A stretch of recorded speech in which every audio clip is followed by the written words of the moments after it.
والسلام على أشرف الأنبياء وسيد المرسلين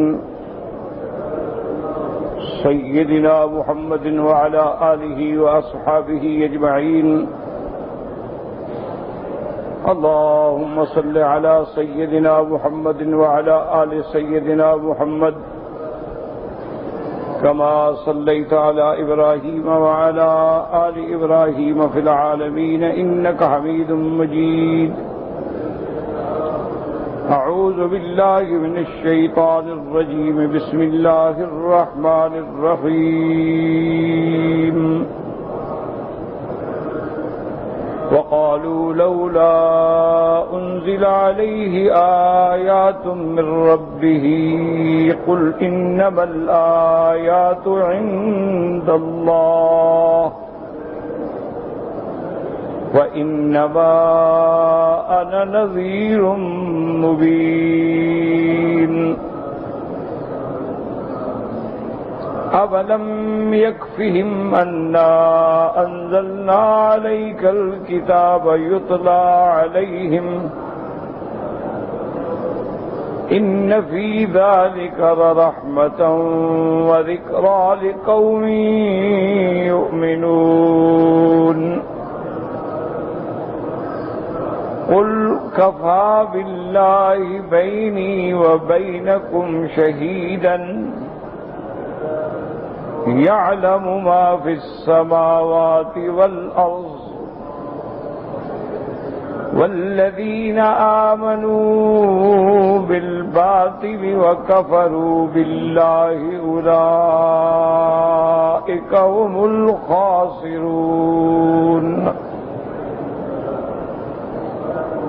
ويستعجلونك بالعذاب ولولا أجل مسمى لجاءهم العذاب وليأتينهم بغتة وهم لا يشعرون. ويستعجلونك بالعذاب وإن جهنم لمحيطة بالكافرين يوم يغشاهم العذاب من فوقهم ومن تحت أرجلهم ويقول ذوقوا ما كنتم تعملون.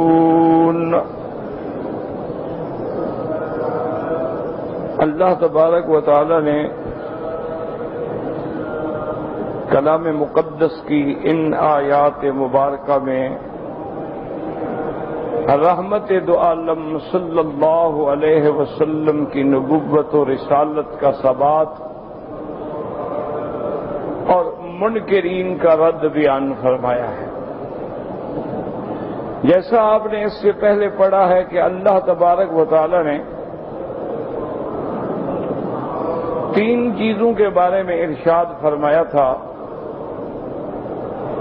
کہ جو لوگ دنیا و آخرت کی کامیابی ڈھونڈنا چاہتے ہیں وہ ان تین چیزوں کو لازم پکڑ لیں. جو لوگ یہ چاہتے ہیں کہ ہماری دنیا بھی بہتر ہو ہماری آخرت بھی بہتر ہو ہمیں فلاح دارین نصیب ہو جائے تو ان کے لیے ہدایات الہیہ تین چیزوں کا ارشاد ہوا ہے. پہلی چیز یہ ہے کہ تلاوت کتاب اتل ما اوحی الیک من الکتاب کہ قرآن کی تلاوت کیا. تلاوت کتاب جو ہے یاد رکھیں کہ لفظ پڑھنے سے بھی ثواب ملتا ہے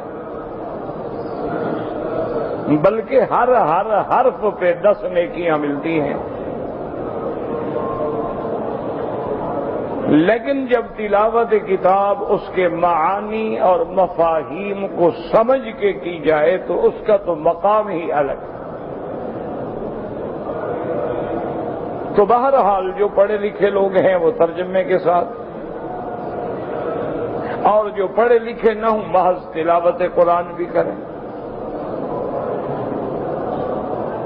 کیونکہ تلاوت قرآن جو ہے اصل میں یہ اپنے اللہ سے ہم کلام ہونا ہے، اللہ سے کلام ہو رہا ہے۔ تو اس کی بات یوں سمجھیں کہ متکلم کا جو کلام ہے وہ اثر رکھتا ہے۔ آپ دیکھیں نا، کسی درس میں جاتے ہیں، تقریر میں جاتے ہیں، کسی عالم کے بیان میں بیٹھتے ہیں، کسی اللہ والے کی صحبت اور بیان میں بیٹھتے ہیں تو اثر تو ہوتا ہے نا طبیعت۔ تو جب آدمی اللہ سے ہم کلام ہو اور اللہ کا کلام پڑھ رہا ہو تو کیسے اثر نہ ہو؟ شرط یہ ہوتی ہے کہ تلاوت کتاب جو ہے وہ آداب تلاوت کے ساتھ ہو۔ کیا معنی؟ آدمی پاک ہو، لباس پاک ہو، جگہ پاک ہو، اور آدمی پوری یکسوئی کے ساتھ، کامل توجہ کے ساتھ اللہ کے قرآن کی تلاوت کرے۔ اسی لیے علماء نے لکھا ہے کہ اگر آپ کو نیند تنگ کر رہی ہے تو آپ قرآن بند کر کے سو جائیں۔ اگر آپ کے اور کوئی دنیاوی مشاغل دماغ میں دوڑ رہے ہیں تو پھر قرآن پڑھنا بند کر دیں۔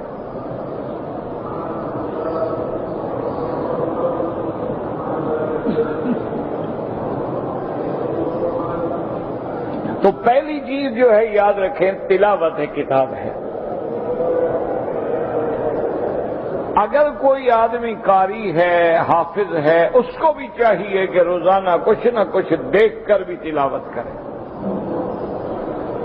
ورنہ تو حافظ یاد پڑھتے رہتے ہیں، ٹھیک ہے وہ بھی تلاوت ہے، لیکن یاد پڑھنے سے صرف زبان لطف اندوز ہوگی، دیکھنے سے آنکھیں بھی سیراب ہوں گی۔ اور جب کسی چیز پہ نظر پڑتی ہے، دیکھیں نا کہ مثلا آپ ایک آدمی کی باتیں سنتے ہیں، اس میں بھی آدمی کو اثر تو ہوتا ہے، لیکن جب آپ اس کے سامنے بیٹھے ہوں اور وہ سامنے بات کر رہا ہے تو وہ اثر ہی الگ ہوتا ہے۔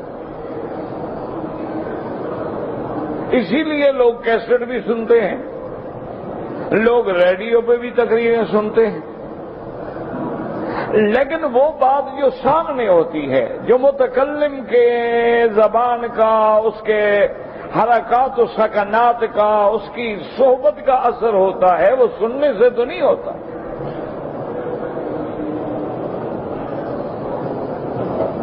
تو اس لیے علماء فرماتے ہیں کہ لازماً ہر آدمی چاہے حافظ ہو، عالم ہو یا غیر عالم ہو، تلاوت قرآن دیکھ کر بھی کرے، کہ اللہ کے کلام میں نظر ڈالنا جو ہے یہ بھی ایک رحمت ہے۔ حتیٰ کہ بعض روایات میں آتا ہے کہ 3 چیزیں ایسی ہیں جن کے دیکھنے سے بھی اللہ کی رحمت نازل ہوتی ہے، یعنی جن پہ نظر ڈالنے سے، فقط دیکھنے سے اللہ کی رحمت ہے۔ ان 3 چیزوں میں کیا ہے؟ انہوں نے کہا اگر کعبۃ اللہ پہ آدمی نظر ڈالے تب بھی اللہ کی رحمت ہو، طواف نہیں کر رہا، صرف کعبۃ اللہ پہ دیکھ رہا۔ اسی لیے روایات میں آتا ہے نا کہ جب آدمی باہر سے آتا ہے اور سب سے پہلے اس کی اللہ کے کعبے پہ نظر پڑتی ہے، جو دعا کرے تو قبول ہوتی۔ اسی لیے آتا ہے کہ جب اللہ کے کعبے پہ نظر پڑے تو دعا کریں کہ اللہم زد بیتک ھذا تشریفا و تکریما و تعظیما و مہابتا و برا و تقوی۔ اگر کسی کو یہ عربی کی دعا یاد نہ ہو تو یا اللہ اس گھر کی عزت و عظمت میں اضافہ فرما، اس کی شان کو اور دوبالا فرما۔ تو کہنے کا مقصد یہ تھا کہ جب نظر پڑے کعبے پہ تو رحمت اللہ کی نازل ہوتی ہے، اور اسی طرح علماء نے لکھا ہے کہ جب اللہ کے قرآن میں نظر ڈالو تب بھی اللہ کی رحمت نازل ہو. اور تیسری چیز کیا ہے کہ والدین کے چہرے پہ محبت اور ادب سے نظر ڈالو تو اللہ کی رحمت ملتی ہے.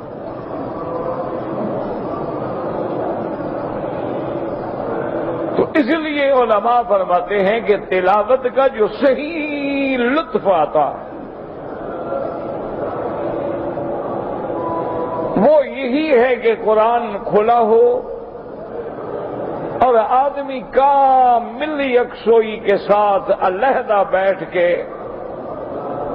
اسی لیے رات کی تلاوت قرآن جو ہے وہ زیادہ اثر کرتی ہے.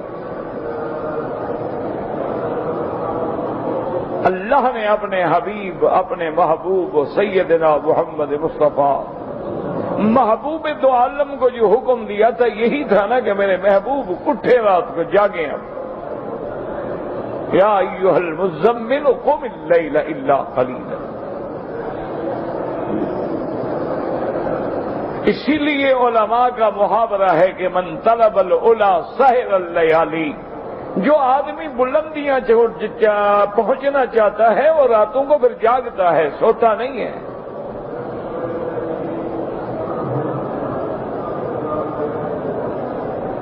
اس لیے اللہ نے اپنے حبیب کو حکم دیا کہ راتوں کو اٹھیں, جاگیں, تلاوت کریں.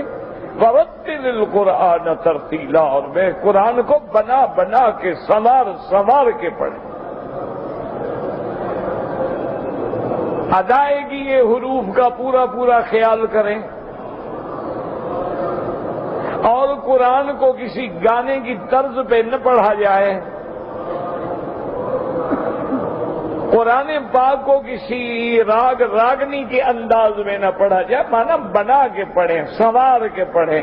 جتنی آواز خوبصورت ہوگی, جتنی قرآن کی تلاوت خوبصورت ہوگی, اتنی دل پہ زیادہ اثر ہوگا.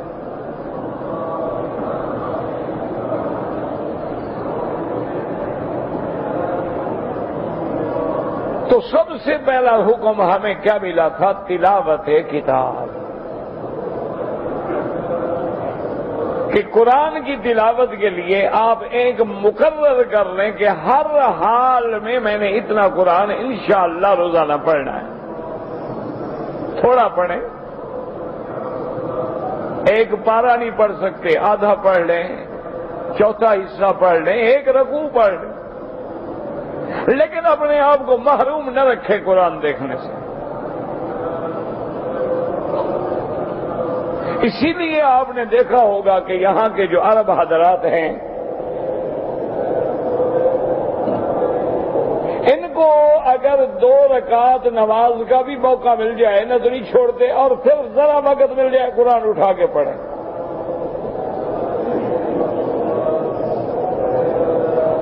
تو قرآن کے اپنے برکات ہیں, ثمرات ہیں, اثرات ہیں. شرط یہ ہے کہ کوئی پڑھنے والا ہو.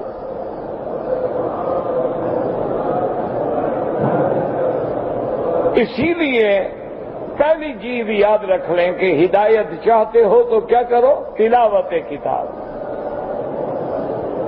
اور دوسری چیز کہ اللہ نے حکم دیا تھا اقیم الصلاۃ کے نماز قائم کرو.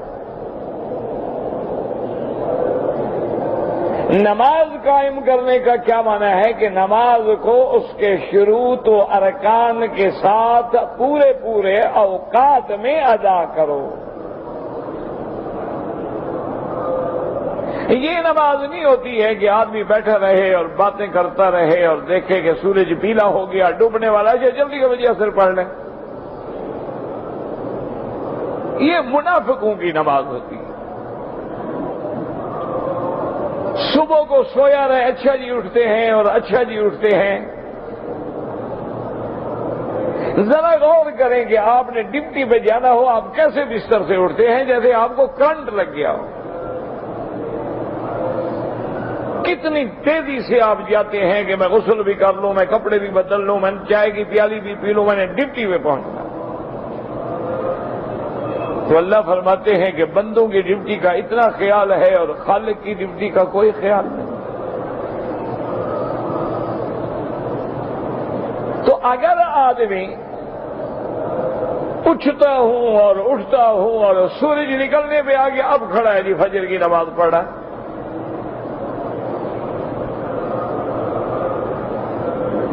تو یہ منافقوں کا مقام ہے۔ مومن کا کام یہ ہے کہ اس کا دل مسجد میں اٹکا ہوا ہوتا ہے۔ علامات ایمان میں ہے کہ آنے میں سب سے اول مسجد میں آتا ہے اور نکلنے میں سب کے بعد میں نکلتا ہے۔ اسی طرح ہے کہ مومن کا مسجد میں ایسے دل لگ جاتا ہے جیسے مچھلی پانی میں ہوتی ہے، اسے راحت ملتی ہے، آرام ملتا ہے، خوشی ملتی ہے۔ اور منافق مسجد میں آ بھی جائے تو سمجھتا ہے میں قید خانے میں آ گیا، یار ابھی دیر ہو رہی ہے، پتہ نہیں حاجی امام صاحب نے دیر کر دی، یار کمال ہے آج تو امام صاحب نے بڑی لمبی صورت پڑھ لی، یار خیال نہیں کرتے باہر لوگ بیٹھے ہیں، بوڑھے ہیں، بچے ہیں، فلان ہیں۔ اور نماز کا جو ہی سلام پھرتا ہے یہ بھی نہیں دیکھے گا کہ میں نے تسبیحات کہنی ہے، ہو سکتا ہے جنازہ آ جائے، لوگوں کے سروں پہ پھلانگتا ہوا بھاگ رہا ہے، گزر رہا ہے کہ جلدی کرو نکل جاؤ۔ اور اسی طرح کئی لوگ ہیں جو حرم کے باہر کھڑے ہو جاتے ہیں کہ سلام پھرے تو پھر ہمیں نکلنے میں تکلیف نہ ہو۔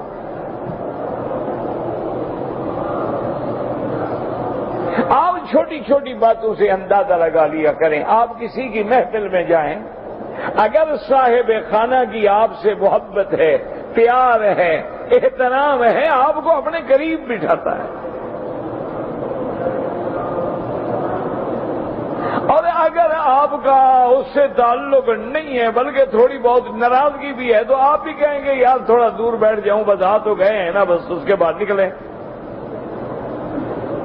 اسی طرح اندازہ لگا لیا کریں کہ وہ لوگ ہیں جن کو صف اول نہیں چھوٹتی، وہ لوگ ہیں جن کی تکبیر اولا نہیں فنا ہوتی، وہ لوگ ہیں جن کا طبیعت میں تڑپ ہوتی ہے کہ میں اور زیادہ کعبے کے قریب جاؤں۔ اور وہ بھی ہمارے بھائی ہوتے ہیں جو باہر کھڑے ہوئے ہیں، سڑک پہ کھڑے ہو جائیں گے، سارا حرم خالی پڑا ہوا ہے، دروازے میں آ کے کھڑے ہو جائیں گے تاکہ اور بھی داخل نہ ہو سکے۔ تو نماز کے آداب ہیں، نماز کے فرائض ہیں، نماز کے واجبات ہیں، نماز کے سنن ہیں، نماز کے مستحبات ہیں۔ حدیث میں ایسا آتا ہے کہ ایسے نماز پڑھو کہ معلوم یہ ہو، تصور یہ ہو کہ پتہ نہیں شاید یہ میری آخری نماز ہو، پھر نصیب ہوگی کہ نہیں ہوگی۔ کأنہ صلاۃ مودع، جیسے ودا کرنے والا آدمی جب ملتا ہے نا کتنی محبت سے، پتہ نہیں یار پھر ملیں گے کہ نہیں ملیں گے۔ دیکھا ہے حاجی حج پہ آتے ہیں لوگ کیسے رو رہے ہیں، مل رہے ہیں، وہ گلے لگ رہے ہیں، پتہ نہیں یہ خدا جانے پھر ملاقات ہوگی نہیں ہوگی۔ تو نماز میں بھی یہ تصور ہو کہ اللہ جانے پھر یہ مقام حضور مجھے ملے گا کہ نہیں ملے گا۔ اور نماز میں کامل سکون ہو، نماز میں بلا وجہ کے حرکات نہ ہوں، کبھی ادھر دیکھتا ہے، کبھی ادھر دیکھتا ہے، کبھی رومال بناتا ہے، کبھی ہاتھ چھوڑ دیتا ہے، کبھی باندھ لیتا ہے، کبھی پھر کھڑا ہے، کبھی کھیل رہا ہے۔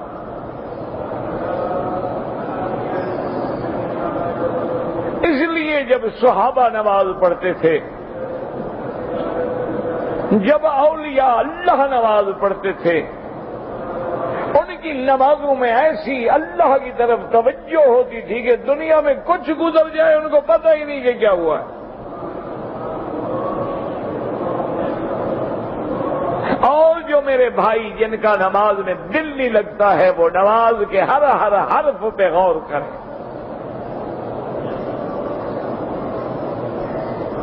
ہر ہر لفظ پہ غور کریں۔ رکوع میں ہیں تو خیال کریں، غور کریں کہ اب میں رکوع میں ہوں، اور میری زبان سے تسبیح کیا ادا ہو رہی ہے، سبحان ربی العظیم، ایک ایک لفظ پہ خیال ہو۔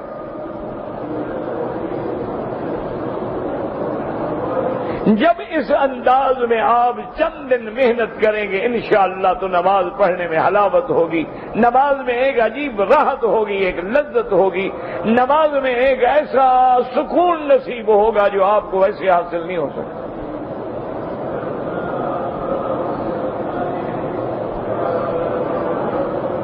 تو ایک چیز تھی تلاوت کتاب، اور ایک چیز تھی اقیم الصلاۃ، اور ایک ہے وَلَذِكْرُ اللَّهِ اکبر۔ بعض علماء نے فرمایا کیا مانا کہ جب تم اللہ کو یاد کرتے ہو اور اللہ کا یاد کرنا تو بہت بڑا ہے۔ ایک تو ہے نا کہ ہم اللہ کو یاد کریں، ایک اللہ بندے کو یاد کریں، اور بعض علماء نے فرمایا کہ وَلَذِكْرُ اللَّهِ اکبر، کہ اللہ کا ذکر بڑا ہے۔ کیا مانا کہ جب دل میں حرام کی طرف خیال جائے تو اللہ کو یاد کرو۔ شیطان بھٹکاتا ہے، فوراً کہہ لو اعوذ باللہ من الشیطان الرجیم، لا حول ولا قوة الا باللہ العلی العظیم۔ اللہ کا ذکر بڑا ہے، پھر کوئی کچھ اثر نہیں کر سکتا۔ جب نماز کا وقت آئے، اسی لیے مؤذن کیا کہتا ہے، اللہ اکبر۔ جب نماز کھڑی ہو تو امام پہلے سے پہلے کیا کہے گا، اللہ اکبر۔ جب آپ ایک کیفیت قیام سے رکوع کی طرف منتقل ہوتے ہیں تو کیا کہے گا، اللہ اکبر۔ اور جب آپ رکوع میں تسبیحات پڑھتے ہیں، پھر کھڑے ہوتے ہیں، اکیلے ہیں یا امام ہے تو کیا کہے گا، سمع اللہ، سمع اللہ لمن حمدہ۔ جس نے اللہ کا حمد کیا، اللہ کی تسبیح کی، اللہ نے سن لی۔ اور اگر آپ مقتدی ہیں تو آپ کہیں گے ربنا لک الحمد حمدا کثیرا طیبا۔ اسی سے نقطہ سمجھیں، بعض علماء نے یہاں سے بھی ایک نقطے کی طرف اشارہ کیا ہے کہ رکوع کے بعد ہم کہتے ہیں سمع اللہ لمن، سمع اللہ لمن حمدہ۔ حمد تو ہم نے کیا نہیں،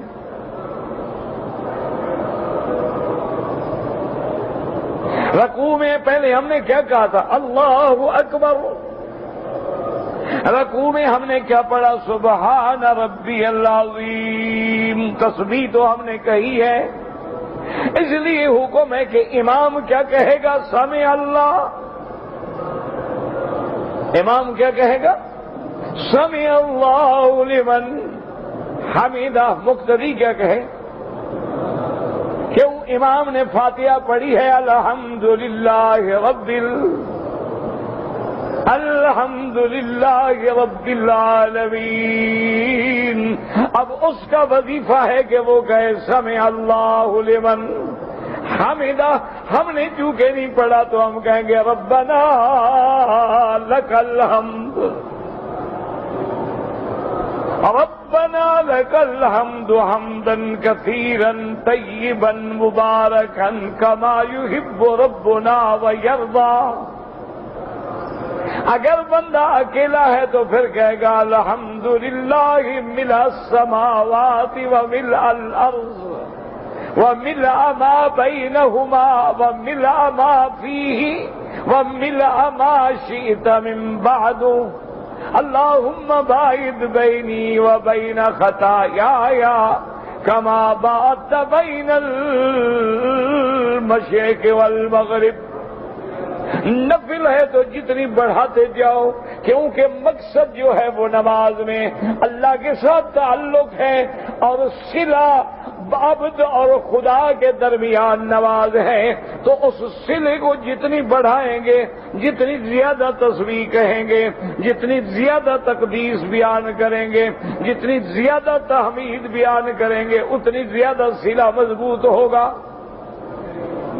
جتنی رسی میں جتنی اس کے بال بڑھتے جائیں گے رسی مضبوط ہو جائے گی، جتنی بل بڑھتے جائیں گے مضبوط ہو جائے گی، جتنی گرہ لگتی جائے گی رسی مضبوط ہو جائے گی. اس لیے حکم ہے اکیلے کھڑے ہو، پھر 3 دفعہ نہیں، 7 دفعہ، 9 دفعہ، 11 دفعہ، 21 دفعہ، جتنا زیادہ ہو تسبیح کرو تاکہ تمہارا زیادہ سے زیادہ وقت جو ہے وہ نماز میں گزرے. کیوں؟ امام کے لیے تو پھر مسائل ہیں نا کہ پیچھے لاکھوں بندے کھڑے ہیں، ان میں بوڑھے بھی ہیں، بیمار بھی ہیں، عورتیں بھی ہیں، بچے بھی ہیں. اکیلے کھڑے ہو تو پھر تو جتنا مرضی آئے نماز پڑھیں، کبھی سکون کے ساتھ نماز پڑھ کے تو دیکھیں. بالکل تنہائی ہو، حرم میں ہو، دور دوستوں سے دور چلے جاؤ، کسی ستون کی اوٹ میں کھڑے ہو جاؤ تاکہ کسی کے گزرنے کا احتمال بھی نہ رہے اور تیری توجہ بھی ادھر ادھر نہ ہٹے. ذرا رات 2 رکعت تو دل لگا کے پڑھ کے دیکھو، پھر تمہیں پتہ لگے کہ نماز کیا ہے.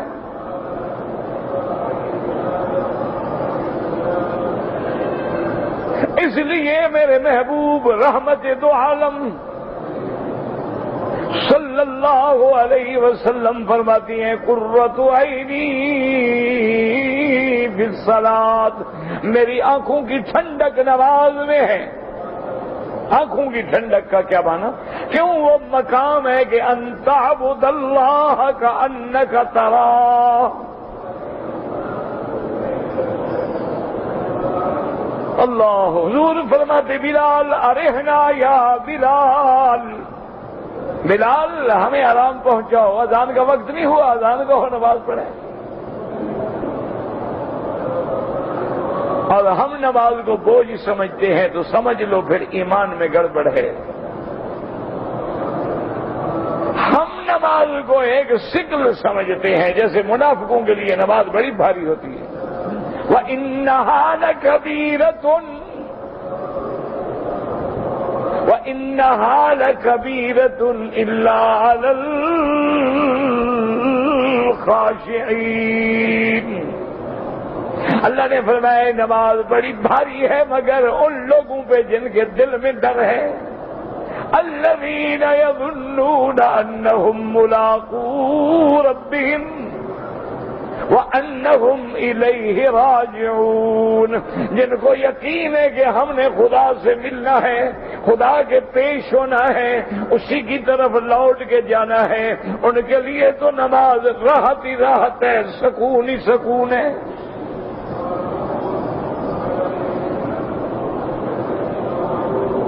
اس لیے میرے عزیز آج کل کسی اولیاء اللہ کی صحبت کا ملنا جو ہے بڑا مشکل ہو گیا ہے. اللہ کے اولیاء تو ہیں دنیا میں، لیکن مصیبت یہ ہے کہ ہر چیز میں اب 2 نمبر آ گئے. اب گھڑیاں بھی 2 نمبر ہیں، پیر بھی 2 نمبر ہیں. پہلے اولیاء اللہ اپنے آپ کو چھپاتے تھے، اب ٹی وی پہ آ کے اپنے آپ کو دکھاوا کرتے. پہلے علماء اپنے آپ کو مٹاتے تھے، چھپاتے تھے، کسی کو پتہ بھی لگ جائے تو کہتے تھے بھئی ہم تو طالب العلم ہیں، بابا عالم کہاں ہیں، ہم تو طالب ہیں. اور آج تو دھڑلنے سے ظاہر ہوتے ہیں. پہلے اللہ والوں سے کوئی کرامت ظاہر ہو جائے تو اس کو پردہ ڈالتے تھے کہ خواہ بلا وجہ لوگوں میں شہرت نہ ہو جائے. اور آج تو جناب اللہ معاف کرے فوراً اپنے کرامات کا اور اپنے استخاروں کا اور اپنے تعویذات کا اور اپنے الواح کا اللہ عالم بزنس ہے، کاروبار ہے، چل رہا ہے. لیکن یاد رکھو یہ پیر ایسے نہیں ہوتے جس کے پاس موتی ہوتا ہے نا وہ چھپاتا ہے، اس کو بازاروں میں نہیں گھسیٹتا پھرتا، وہ تو لاکروں میں رکھتا ہے، وہ تو محفوظ رکھتا ہے۔ آپ ان کی صحبت میں رہیں، 6 مہینے گزار دیں، پتہ ہی نہیں لگے گا۔ اور آج ہم سمجھتے ہیں کہ پیر وہ ہوتا ہے کہ ہم بس داخل ہوں تو ہمیں ہمارے حالات بتا دے، تو پھر یہ کام تو نجومی کرتے ہیں، یہ کام تو کاہن کرتے ہیں، یہ کام تو راہب کرتے ہیں، یہ کام تو علم الاعداد کے ماہر کرتے ہیں، یہ کام تو علم القیافہ اور علم الدرایا کے ماہر کرتے ہیں، اس کا پیری سے کیا تعلق ہے؟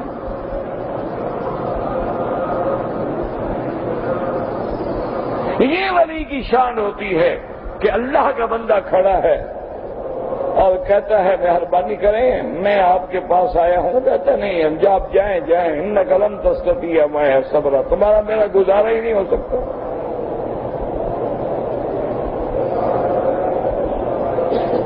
آنے والا نبی ہے،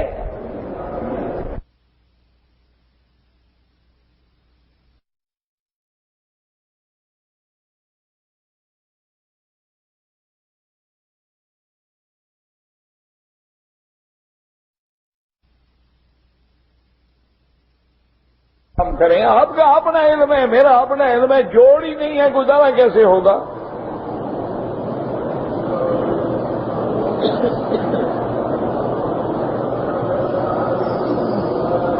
اور دیکھیں کہ کرامت کا اظہار ہو رہا ہے، موسیٰ علیہ السلام جوش میں آ گئے کہ تم نے کشتی توڑ ڈالی۔ وہ یہ نہیں کہتے ہو چپ کرو میری کرامت ہے، بزرگی ہے، چپ، جواب ہی نہیں دیا۔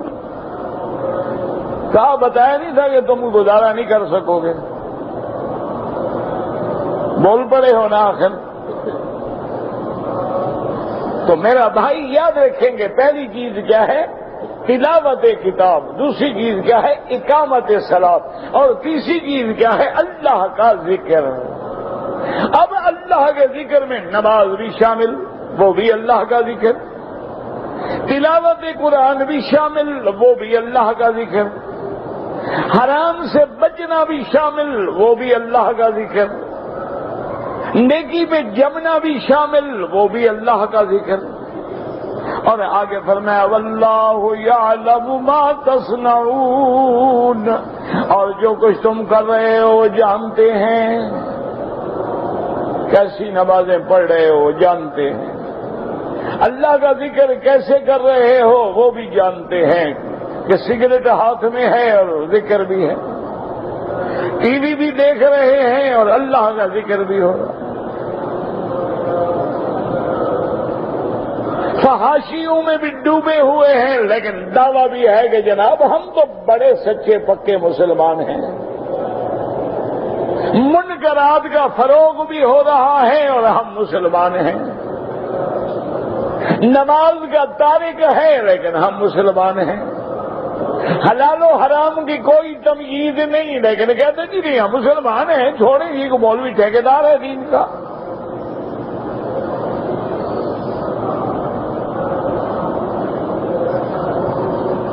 ان چیزوں کے بعد پھر اللہ نے ہدایت دی تھی، کیا ہدایت دی تھی؟ کہ اگر اہل کتاب سے کبھی بات ہو اور اہل کتاب سے اگر کبھی مکالمہ ہو، مناظرہ ہو، مجادلہ ہو تو احسن طریقے سے ہو، بلا وجہ کوئی ایسا لفظ استعمال نہ کریں جو دوسرے کے لیے چڑھانے کا باعث بنے۔ آج کل تو مناظرے کا معنی ہی یہی ہوتا ہے نا کہ ایک دوسرے کی بے عزتی کی جائے، ایک دوسرے کو ہرانے کی کوشش کی جائے نا۔ اللہ فرماتے نہیں احسن انداز اختیار، لیکن اپنے دین پر بھی جمے رہو، اور ساتھ یہ بھی بتلا دیا کہ اہل کتاب کی ہر بات پہ اعتبار نہ کرنا، انہوں نے تو اللہ کی کتابیں بدل ڈالی ہیں، ان کی کسی بات پہ کیا اعتبار ہے؟ ان سے تو موٹی بات کرنا کہ ہمارا ان کتابوں پہ ایمان ہے جو اللہ نے اتاری ہیں۔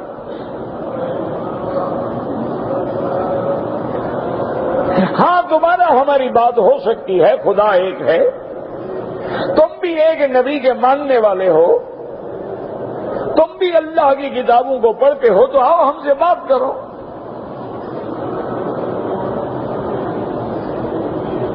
اور ساتھ میرے رب نے یہ بھی بتا دیا کہ اہل کتاب میں جن کو اللہ نے عقل سلیم دی ہے، قلب سلیم دیا ہے، فطرت سلیمہ دی ہے، الحمدللہ وہ قرآن پڑھ کے فوراً ایمان لے آئے۔ اسی لیے سیدنا امیر المؤمنین عمر بن الخطاب رضی اللہ تعالی عنہ نے حضرت عبداللہ ابن سلام سے پوچھا تھا، آپ نے فرمایا کہ عبداللہ ابن سلام اب تو تم مسلمان ہو گئے، لیکن یہ بتاؤ ایمان لانے سے پہلے بحیثیت ایک یہودی عالم کے کیا تمہارا یقین تھا کہ اللہ کا نبی محمد مصطفیٰ اللہ کا سچا نبی ہے؟ تو عبداللہ ابن سلام نے عرض کیا، اس نے کہا امیر المومنین خدا کی قسم ہمیں اپنی اولادوں میں تو شبہ تھا، لیکن محمد مدنی کی صداقت میں شبہ نہیں ہے۔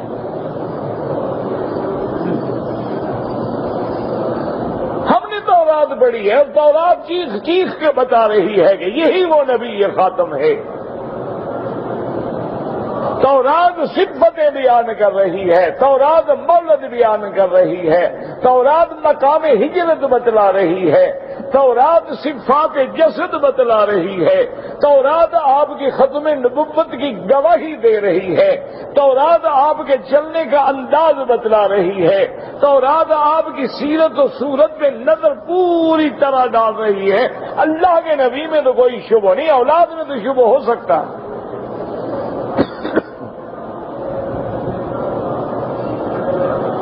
تو اس لیے اللہ نے فرمایا میرا نبی قرآن کا انکار تو وہ کرتے ہیں جن کے مقدر میں کفر ہے، جو کافر ہے، جو ظالم ہے۔ اس کے بعد اللہ نے حضور کی رسالت کی حقانیت، اللہ کے قرآن کی صداقت کی دلیل ذکر فرمائی۔ فرمایا میرا محبوب اگر آپ پڑھے لکھے ہوتے، اگر آپ لکھنا پڑھنا جانتے تو چلو پھر بھی کوئی شبہ کرنے کا موقع تھا کہ نبی پاک نے قرآن خود لکھا ہے، آپ تو پڑھے ہوئے بھی نہیں۔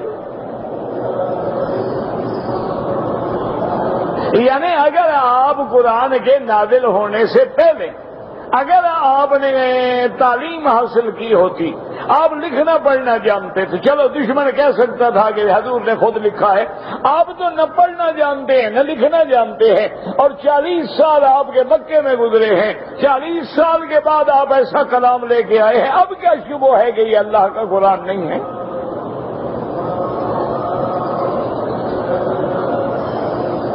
تو اللہ تبارک و تعالی نے اس کے بعد بھی فرمایا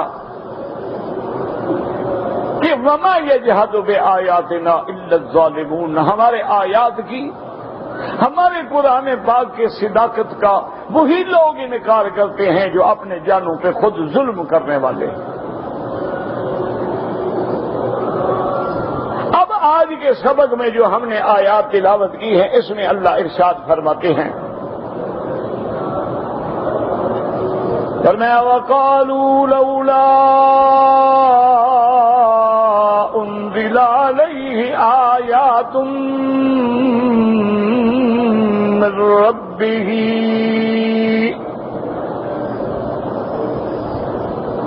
اللہ تبارک و تعالی نے فرمایا کہ کافر کہتے ہیں، مشرکین کہتے ہیں، منکرین کہتے ہیں لولا انزل علیہ آیات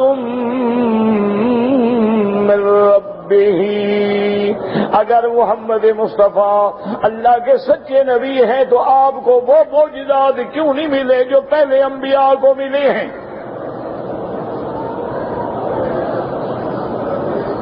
اللہ نے جو موسیٰ علیہ السلام کو معجزات دیے ہیں، عیسیٰ علیہ السلام کو دیے ہیں، حضرت داؤد و سلیمان علیہ السلام کو دیے ہیں، حضور پاک کو ایسے معجزات کیوں نہیں ملے؟ اگر نبی ہیں تو ایسے معجزے لے آئیں۔ لیکن یاد رکھیں، بات کو سمجھیں کہ یہ بھی کافروں کا ایک ضد ہے، ورنہ اگر ان معجزات کے آنے کے بعد ایمان ضروری ہوتا تو جس نبی پہ وہ معجزے آئے ہیں وہاں تو کوئی کافر نہ ہوتا۔ پھر تو موسیٰ علیہ السلام پہ سب ایمان لے آتے، عیسیٰ علیہ السلام پہ سب ایمان لے آتے، صالح علیہ السلام پہ سب ایمان لے آتے۔ یہ بھی ایک بہانہ ہے، ورنہ جتنے معجزات اللہ نے میرے محبوب محمد مصطفیٰ کو دیے ہیں اتنے تو کسی نبی کو بھی نہیں ملے ہیں۔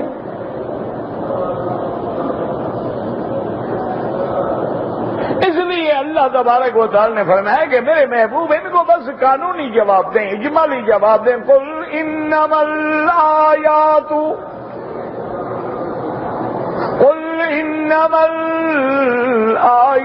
عند اللہ، کہ ظالموں معجزہ اللہ کے ہاتھ میں ہوتا ہے، وہ چاہے تو دکھلا دیں، وہ چاہے تو نہ دکھلائیں، نبی کے اپنے ہاتھ میں نہیں ہوتا۔ انما انا نذیر مبین، میں تو کھلا ڈرانے والا ہوں کہ کفر کرو گے تو جہنم، ایمان لاؤ گے تو جنت۔ اللہ نے مجھے بشیر و نذیر بنا کے بھیجا ہے، اس لیے تو نہیں بھیجا کہ میں ہر وقت نشانیاں دکھلاؤں۔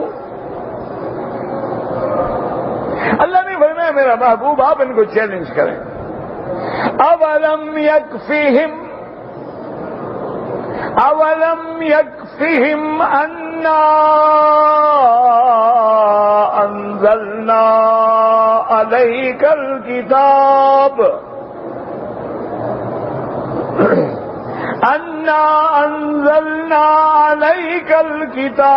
یتلی علیہم۔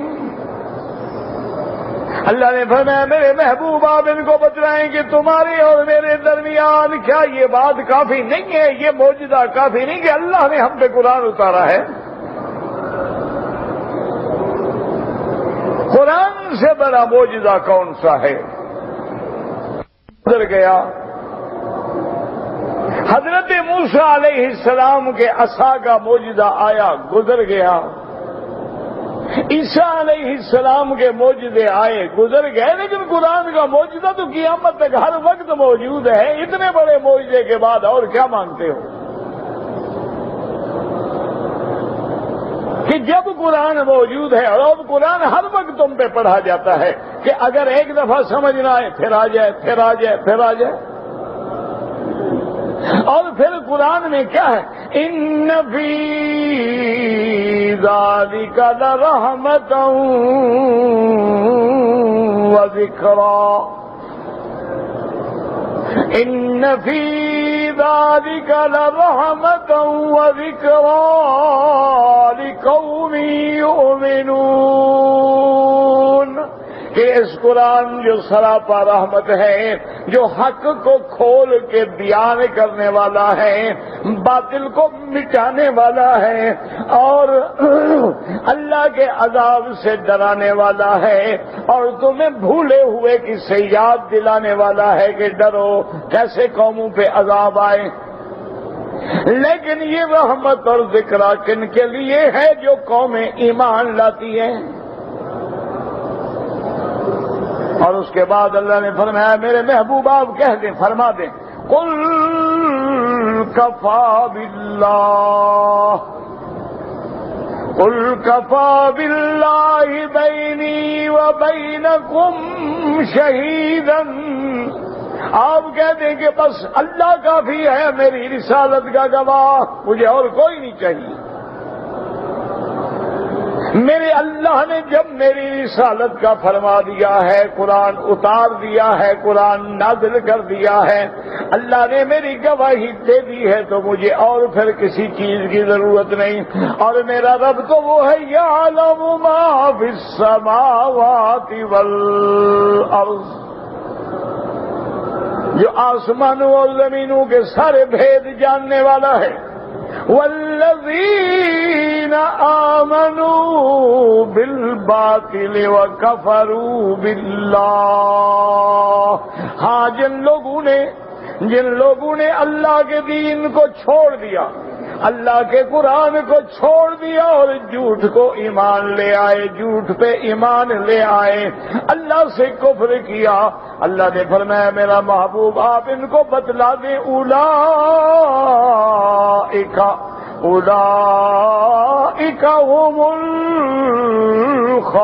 الخاسرون، یہی لوگ ہیں جو گھاٹے میں رہیں گے قیامت والے دن، ان کے لیے عذاب ہوگا، ان کے لیے دائمی رسوائی ہوگی، ان کے لیے جہنم کا ٹھکانہ ہوگا۔ آپ کی شہادت کے لیے، آپ کی صداقت کے لیے اللہ کی گواہی کافی ہے، اور آپ کے معجزات میں سے سب سے عظیم معجزہ جو ہے وہ اللہ کا قرآن ہے، جس کا کافر آج تک بھی مقابلہ نہیں کر سکے اور قیامت تک بھی نہیں کر سکتے ہیں۔ اللہ ہمیں اور آپ کو صحیح راستے پہ چلائے۔ اللہ اکبر۔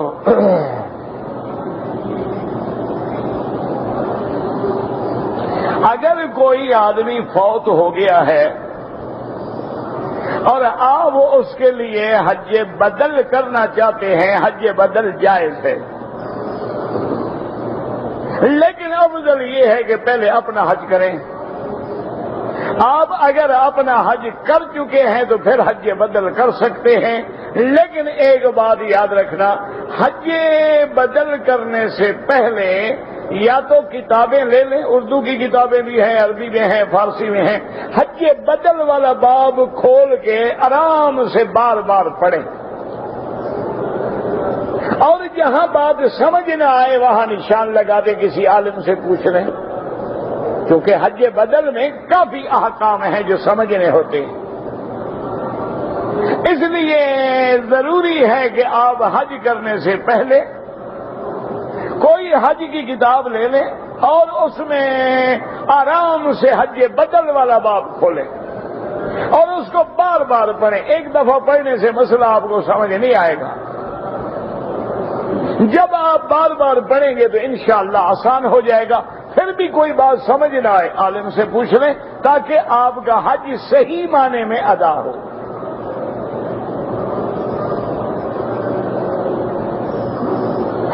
اپنا حج کر لیا ہے، اب آپ کی مرضی ہے میرا بھائی، اپنے والد کی طرف سے حج بدل کرو یا والدہ کی طرف سے کرو، تمہاری مرضی ہے، لیکن شریعت کے اعتبار سے ماں کا حق جو ہے وہ باپ سے زیادہ ہوتا ہے۔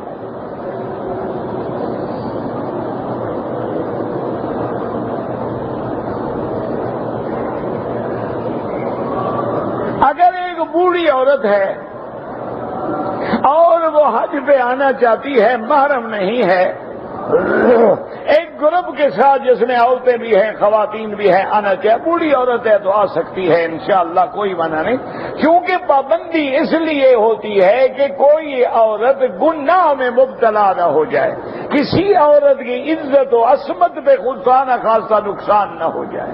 ایک بوڑھی عورت ہے، اس کا قرآن کہتے ہیں الذین لا یرجون نکاحا، اب جس کو نکاح کی تمنا نہیں رہی وہ بوڑھی ہے۔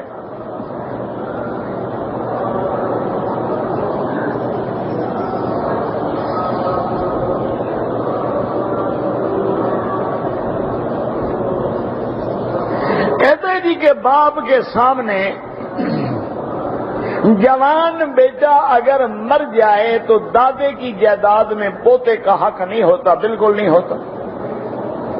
یہ اس میں شریعت کا کیا منشا ہے؟ سیدھا سادہ منشا ہے، ہر آدمی اپنے باپ کا وارث ہے یا دوسرے کے باپ کا وارث ہے؟ بھائی خدا کے بندے، تم اپنے باپ کے وارث ہو یا میرے باپ کے وارث ہو؟ تو تمہارے باپ کو جب جائیداد ملی ہی نہیں ہے تو تمہیں کیوں ملے؟ یہ تو سیدھی سادی بات ہے، اس میں کون سا اندھیر ہے یا کون سی ناانصافی ہے؟ تمہارے باپ کو جائیداد مل جاتی تو اپنے باپ کی ملتی نا، وہ پہلے فوت ہو گئے ان کو نہیں ملی، ہاں اب اگر دادا خود مہربانی کرنا چاہیں اولاد کو داد پوتے کو دے دیں ان کی مرضی ہے، شریعت نہیں پابند کرتی ہے۔ دیکھو نا، اگر دریا کا پانی نہر میں آئے گا تو ہمارے واٹر کورس میں بھی آئے گا، نہر میں پانی نہ آئے تو یہاں کیسے آئے؟ یہ تو اصولی بات ہے۔ پتہ نہیں آج کل لوگوں کو کیا ہو گیا ہے، ان کو نہ اپنی خامیاں نظر آتی ہیں، نہ ان کو دساتیر عالم کی خامیاں نظر آتی ہیں، ہر وقت قرآن میں کوئی ڈھونڈ رہے ہیں کہ یہ کیا ہے اور یہ کیا ہے اور یہ کیا ہے۔ بڑا آسان علاج ہے، یا تو کہو بھی ہم قرآن نہیں مانتے، بات ختم، جان ختم، قصہ ختم، جھگڑا ہی نہیں۔ اور اگر قرآن مانتے ہیں تو پھر تو قرآن والوں سے پوچھنا پڑے گا۔ آپ نے مکان بنانا ہو، آپ نے بلڈنگ کھڑی کرنی ہو، کبھی مولوی مکی کو لے گئے ہو جی نقشہ بنا دو؟ آپ تفسیر ابن کثیر پڑھاتے ہیں تو یہ بھی بتائیں کہ سیمنٹ کا کیا ریشو ہو۔ اگر مکان بنانے کے لیے آرکیٹیکٹ کی ضرورت ہے اور بیمار کے لیے ڈاکٹر کی ضرورت ہے تو قرآن کے لیے بھی قرآن والوں کی ضرورت ہے۔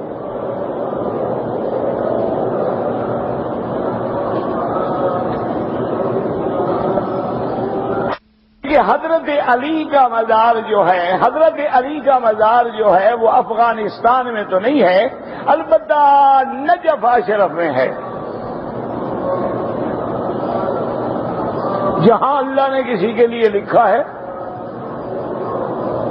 ما تدری نفس ماذا تکسب غدا وما تدری نفس بأی ارض تموت۔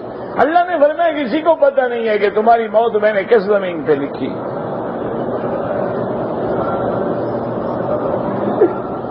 اگر ایک آدمی نے مکے میں رہتے ہوئے اپنے ہوٹل میں غسل کیا، 2 چادریں باندھی، پھر مسجد عائشہ گیا، وہاں جا کے 2 رکعت پڑھی، نیت کی، عمرہ کیا، ٹھیک ہے۔ اللہ کے بندے کیوں یہ ضروری نہیں ہوتا کہ غسل بھی وہاں کرو؟ چلو وہاں پانی نہ ہو پھر کیا کرو گے؟ یہ ضروری نہیں ہوتا ہے، بعض اوقات انتظام نہیں ہوتے۔ اچھا انتظام ہو، جو کپڑے اتاریں گے کہاں رکھیں؟ اگر اس میں پیسے ہیں تو اور خطرہ ہے۔ تو اگر آدمی گھر سے تیار ہو کے چلا جائے، چادریں باندھنے کا نام عمرہ نہیں ہوتا۔ عمرہ تب ہوگا جب آپ نیت کریں گے، لبیک پڑھیں گے، اب احرام کی پابندیاں شروع ہوں۔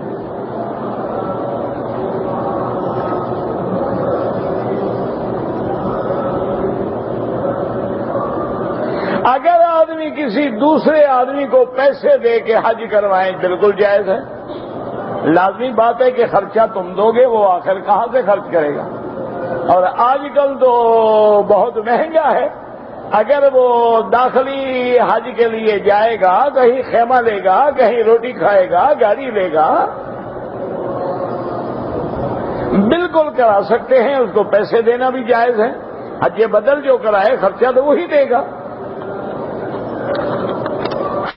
آدمی ریاض سے آئے لیکن کسی ڈپٹی کے لیے یا مکے میں کسی کو ملنے کے لیے اس کی عمرے کی نیت نہ ہو تو امام احمد ابن حنبل رحمت اللہ علیہ کے نزدیک اس پہ کوئی دم نہیں، لیکن امام ابو حنیفہ رحمت اللہ علیہ فرماتے ہیں کہ جب میقات سے آ رہا ہے تو لازم احرام باندھ کے آئے۔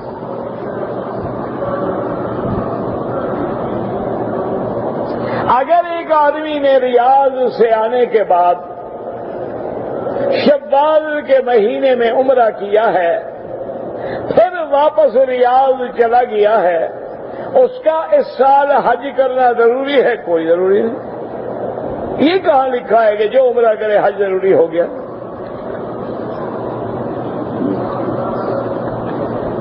نماز جنازہ میں تکبیرات میں ہاتھ اٹھانا جو ہے، امام احمد ابن حنبل رحمت اللہ علیہ کے قول میں ہر تکبیر پہ اللہ اکبر ہاتھ اٹھائے گا۔ امام ابو حنیفہ رحمت اللہ علیہ کے نزدیک ہاتھ اٹھانا ضروری ہے۔ یہ مستحب باتیں ہیں، اللہ کے بندے حضور کی امت کو اکٹھا رہنے دو۔ کوئی ہاتھ اٹھاتا ہے الحمدللہ، نہیں اٹھاتا الحمدللہ۔ کون سی کفر اسلام کی جنگ ہے کہ لوگوں کو چھوٹے چھوٹے مسائل پہ لڑا لڑا کے دماغ خراب کر دیا، لوگ دین سے بھاگ رہے ہیں۔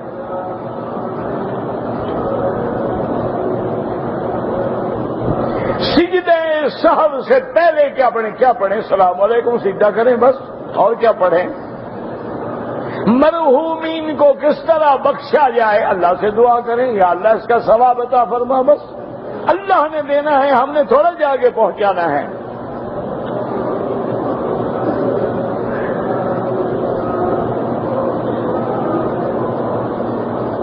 بیوی سے ایز نہیں حیض کے دوران میں میاں بیوی کٹھے لیٹ سکتے ہیں، بوس و کنار کر سکتے ہیں۔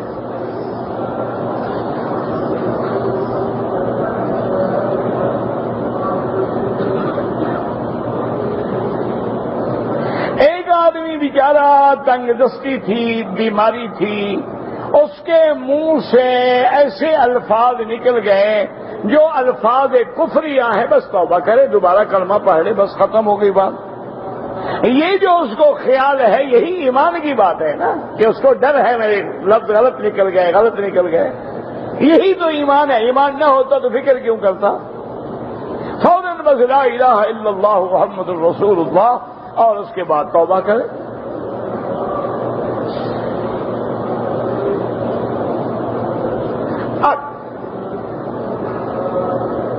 اگر ایک آدمی ہے ملازم ہے، 9 ذی الحجہ کو اس کو چھٹی نہیں ملتی، چھٹی ملے گی شام کو 6 بجے، شام کو 6 بجے چھٹی ملے گی، کوئی بات نہیں، آپ شام کو 6 بجے احرام باندھیں، احرام باندھ کے عرفات چلے جائیں، وہاں جا کے تھوڑی دیر بیٹھیں، دعائیں کریں، واپس مزدلفہ آ جائیں، رات مزدلفہ گزاریں، صبح کی نماز مزدلفہ میں پڑھیں، مینا آ جائیں، کنکری ماریں، سر مڑیں، احرام کھول دیں، حج ہو گیا۔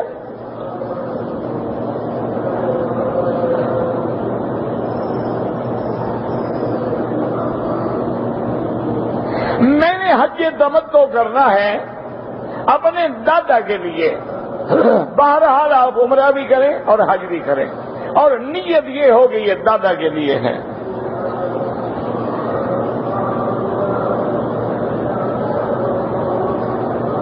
میں نے اپنے والد کے لیے جو فوت ہو گئے عمرہ کیا، ٹھیک ہے، حج بھی کر سکتے ہیں، عمرہ بھی کر سکتے ہیں۔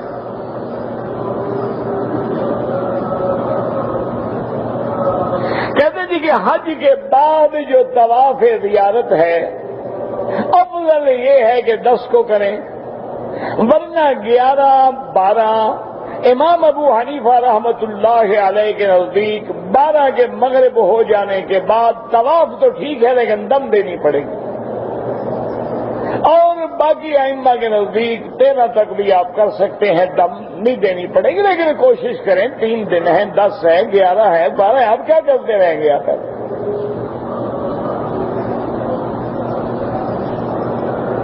انڈیا سے آ رہا تھا تو میں نے ڈرائیور سے کہا تھا کہ مجھے احرام کی جگہ لے جائیں، میں نے احرام باندھنا ہے۔ احرام تو آپ نے انڈیا سے باندھنا تھا، ڈرائیور کہاں لے جاتا؟ احرام آپ نے انڈیا سے باندھنا تھا یا ہوائی جہاز کے اندر باندھنا تھا، وہاں سے تو آپ نے باندھا نہیں۔ اب ڈرائیور آپ کو لے جائے، کہاں لے جائے؟ انڈیا لے جائے گاڑی پہ بٹھا کے۔ بہرحال اب آپ عمرہ بھی کریں اور ایک بکری دم بھی ادا کریں، اور آپ میقات کے عمرے سے بھی محروم ہو گئے۔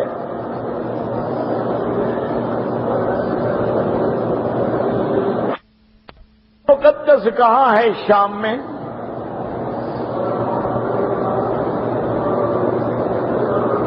حج کر لیا ہے، میں طائف میں تھا، اب میں مکے میں ہوں، کب آپ نے مکے سے احرام باندھنا ہے۔